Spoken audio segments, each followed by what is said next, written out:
e os outros. Graças ao nosso osciloscópio, podemos conhecer melhor nossa corrente alternada. Ela é representada por uma senoide que podemos desenhar graças a uma flecha. E o comprimento dessa flecha representa o valor da intensidade máxima ou da tensão máxima.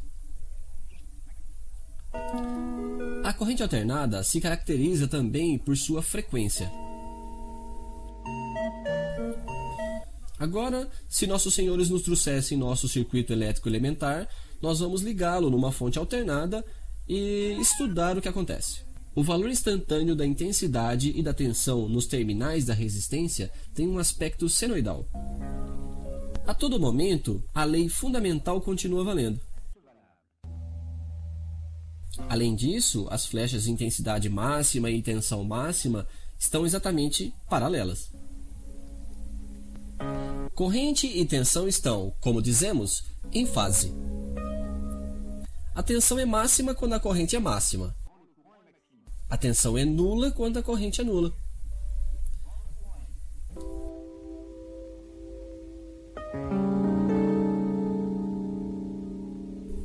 Agora, se por um artifício qualquer eu aumente a frequência da fonte, o valor máximo da intensidade e da tensão não muda. Além disso, corrente e tensão continuam em fase. O valor da resistência, portanto, não é sensível à frequência de nossa corrente, pelo menos na baixa frequência. Mas nós vimos que bobina e capacitor eram criaturas que reagiam às variações. Você se lembra?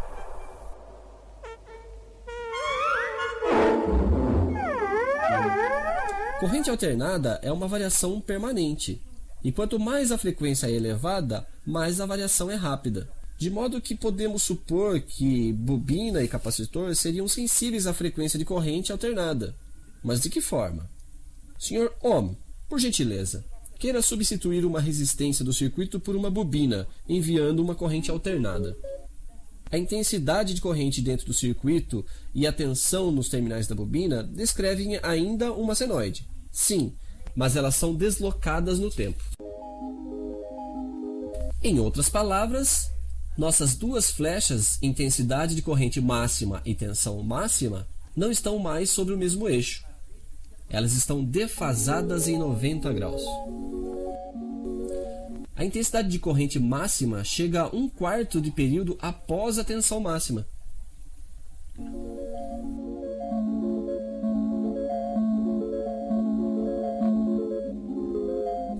E não é tudo. Se eu aumento a frequência, vejam que a intensidade máxima dentro do circuito começa a diminuir.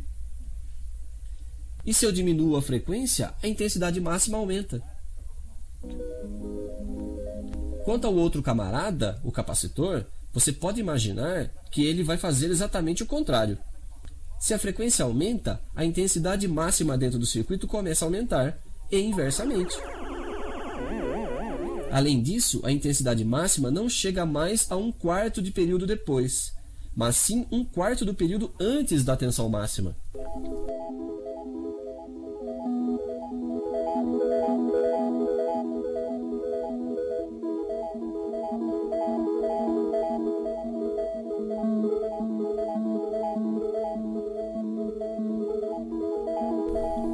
Dessa forma, bobina e capacitor se comportam como resistências. E, de fato, nós podemos medir em seus terminais uma tensão. Mas e uma resistência? Ela não varia quando a frequência aumenta ou diminui. Ela deixa passar sempre a mesma intensidade máxima.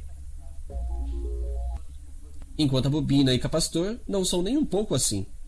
Nós podemos ver. Isso nos força, portanto, a constatar que se trata de outra coisa, e não de uma resistência pura, que reage à frequência. É uma coisa. Vamos chamá-la de reatância. E observem aqui, X. Então, gravem bem isso, em letra de ouro, sobre uma placa de granito. A reatância de uma bobina, dita reatância indutiva, aumenta quando a frequência aumenta. E a corrente está atrasada em 1/4 de período sobre a tensão em seus terminais.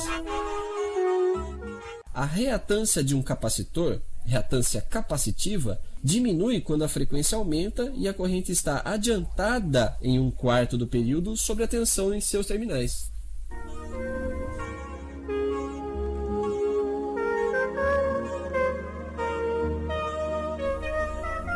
Quanto às fórmulas precisas de reatância e para mais detalhes, peço-lhe a gentileza, como sempre, de recorrer ao seu professor habitual.